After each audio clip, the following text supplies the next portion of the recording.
जय हिंद। कैसे हैं आप सब? आशा करता हूँ कि अच्छे होंगे, स्वस्थ और मस्त होंगे।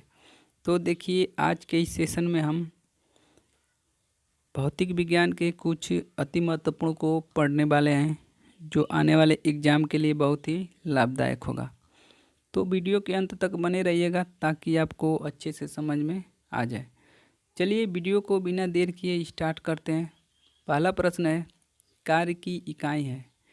कार्य का इकाई क्या होता है? Option A watt, option B है metre per second, option C है metre per second square, option D है जूल। तो इसका जो सही जवाब होगा ऑप्शन डी, जूल। ठीक। अगला प्रश्न है, प्रकाश वर्ष इकाई है। करें कि प्रकाश वर्ष किसकी इकाई है? ऑप्शन ए है दूरी की, ऑप्शन बी है समय की, ऑप्शन सी है प्रकाश तीव्रता की, ऑप्शन डी है द्रव्यमान की। तो इसका जो सही जवाब होगा दूरी का, ऑप्शन ए। चलते हैं अगले प्रश्न की ओर। अगला प्रश्न कह रहा है कि एम्पियर मात्रक है। ऑप्शन ए प्रकाश तीव्रता का, ऑप्शन बी है विद्युत आवेश का, ऑप्शन सी है विद्युत धारा का, ऑप्शन डी है चुंबकीय क्षेत्र का। तो इसका जो सही जवाब होगा ऑप्शन सी, विद्युत धारा का। अगला प्रश्न है, पारसेक इकाई है। करेक्ट, पारसेक किसकी इकाई है? ऑप्शन ए है दूरी की, ऑप्शन बी है समय की, ऑप्शन सी है प्रकाश की चमक की, ऑप्शन डी है चुंबकीय बल की। तो ऑप्शन ए इसका सही जवाब होगा। ल्यूमेन किसका मात्रक है? ऑप्शन ए ज्योति तीव्रता का, ऑप्शन बी है ज्योति फ्लक्स का, ऑप्शन सी है उपयुक्त दोनों का, ऑप्शन डी है उपयुक्त में कोई नहीं। तो इसका जो सही जवाब होगा ज्योति फ्लक्स का, ऑप्शन बी हमारा सही जवाब होगा। अगला प्रश्न है, क्यूरी किसका मात्रक है? ऑप्शन ए है रेडियो एक्टिव धर्मिता, ऑप्शन बी है तापक्रम, ऑप्शन सी है ऊष्मा, ऑप्शन डी है ऊर्जा। तो देखिए, क्यूरी किसका मात्रक होता है? तो रेडियो एक्टिव धर्मिता का मात्रक है। ऑप्शन ए हमारा सही जवाब होगा। अगला प्रश्न है, करें कि दाब का मात्रक है। ऑप्शन ए है पास्कल, ऑप्शन बी है डाइन, ऑप्शन सी है अर्ग, ऑप्शन डी है जूल।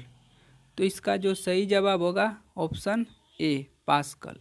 अब देखिए, दाब का एक और मात्रक होता है न्यूटन पर मीटर स्क्वायर, ये भी याद रखिएगा। अब चलिए अगला प्रश्न है, करें कि कैंडेला मात्रक है। ऑप्शन ए है ज्योति फ्लक्स, ऑप्शन बी है ज्योति तीव्रता, ऑप्शन सी है ज्योति प्रभाव, ऑप्शन डी है ज्योति दाब। तो कैंडेला किसका मात्रक होता है? तो ऑप्शन बी इसका क्या होगा? सही जवाब होगा ऑप्शन बी, ज्योति तीव्रता। ज्योति तीव्रता इसका क्या है? मात्रक है। चलिए अगला प्रश्न की ओर बढ़ते हैं। अगला प्रश्न कह रहा है कि जूल निम्नलिखित की इकाई है। ऑप्शन ए है ऊर्जा, ऑप्शन बी है बल, ऑप्शन सी है दाब, ऑप्शन डी है तापमान। तो जूल किसका मात्रक होता है?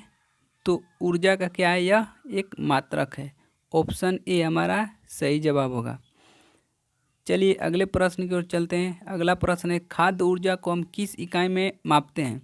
ऑप्शन ए है कैलोरी, ऑप्शन बी है केल्विन, ऑप्शन सी है जूल, ऑप्शन डी है अर्ग। तो खाद्य ऊर्जा को हम कैलोरी में मापते हैं। ऑप्शन ए हमारा क्या होगा? सही जवाब होगा। अगला प्रश्न है, विद्युत मात्रा की इकाई है। Option A ampere, option B है ओम, ऑप्शन सी है वोल्ट, ऑप्शन डी है कूलम। तो विद्युत मात्रा का जो इकाई होता है वो क्या है? एम्पियर। ऑप्शन ए हमारा सही जवाब होगा। चलते हैं अगले प्रश्न की ओर। अगला प्रश्न है, एसआई पद्धति में लेंस की शक्ति की इकाई क्या है? Option A watt, option B है डायोप्टर, ऑप्शन सी है ऑप्टर, ऑप्शन डी है मीटर। तो इसका सही जवाब होगा ऑप्शन बी, डायोप्टर। अगला प्रश्न है, डेसिबल किसे नापने के लिए प्रयोग में लाया जाता है? ऑप्शन ए खून में हीमोग्लोबिन, ऑप्शन बी है पेशाब में शक्कर, ऑप्शन सी है वातावरण में ध्वनि, ऑप्शन डी है वायु में कण। ठीक, तो इसका सही जवाब होगा वातावरण में ध्वनि, ऑप्शन सी। अब चलते हैं अगले प्रश्न की ओर। अगला प्रश्न कह रहा है कि यंग प्रत्यास्थता गुणांक का एसआई मात्रक है।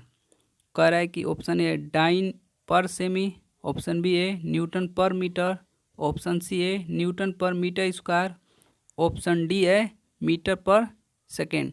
तो इसका सही जवाब हो जाएगा option C, newton per metre square. चलते हैं अगले प्रश्न की ओर।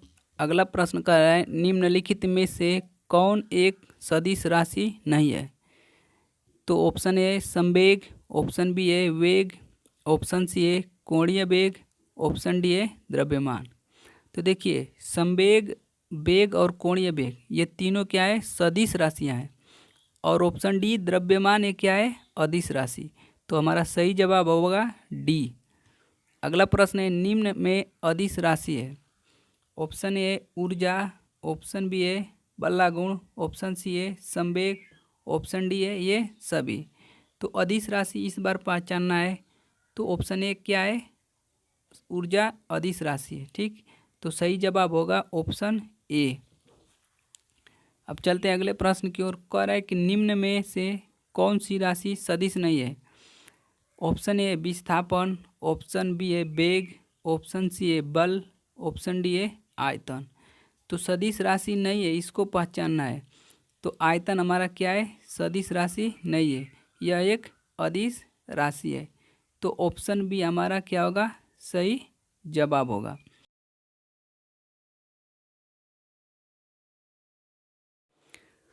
अब चलते हैं अगले प्रश्न की ओर। अगला प्रश्न कह रहा है कि निम्नलिखित में सदिश राशि है। ऑप्शन ए है वेग, ऑप्शन बी है द्रव्यमान, ऑप्शन सी है समय, ऑप्शन डी है लंबाई। तो इसका सही जवाब होगा ऑप्शन ए वेग। वेग क्या है, तो एक सदिश राशि है।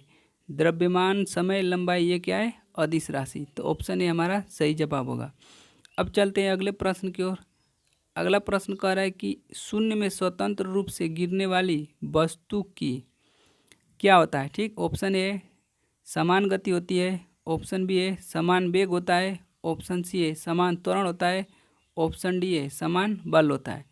तो देखिए जब भी कोई वस्तु ऊपर से नीचे गिरती है तो उसमें एक समान त्वरण होता है। तो ऑप्शन सी हमारा सही जवाब होगा। अब अगला प्रश्न है और ये आखिरी प्रश्न है। कह रहा है कि एक लड़की झूले पर बैठी स्थिति में झूला झूल रही है। उस लड़की के खड़े हो जाने पर दोलन का आवर्तकाल क्या हो जाएगा। ऑप्शन ए कम हो जाएगा, ऑप्शन बी ए अधिक हो जाएगा, ऑप्शन सी ए लड़की की ऊंचाई पर निर्भर करेगा, ऑप्शन डी ए अपरिवर्तित रहेगा। तो देखिए जब भी कोई लड़की हो या लड़का हो झूला झूलते हैं और अचानक वे क्या हो जाते हैं, खड़े हो जाते हैं, तो उनकी जो इफेक्टिव लंबाई होती है वो कम हो जाती है, जिसके कारण आवर्तकाल कम हो जाता है। तो ऑप्शन ए हमारा सही जवाब होगा। तो आशा करता हूँ ये सेशन आप लोग को बहुत पसंद आया होगा। तो प्लीज़ हमारे चैनल को सब्सक्राइब कर दीजिए और अधिक से अधिक अपने दोस्तों में शेयर भी कर दीजिएगा, ताकि उन लोगों को भी इसका लाभ मिले। वीडियो देखने के लिए आपका बहुत बहुत धन्यवाद।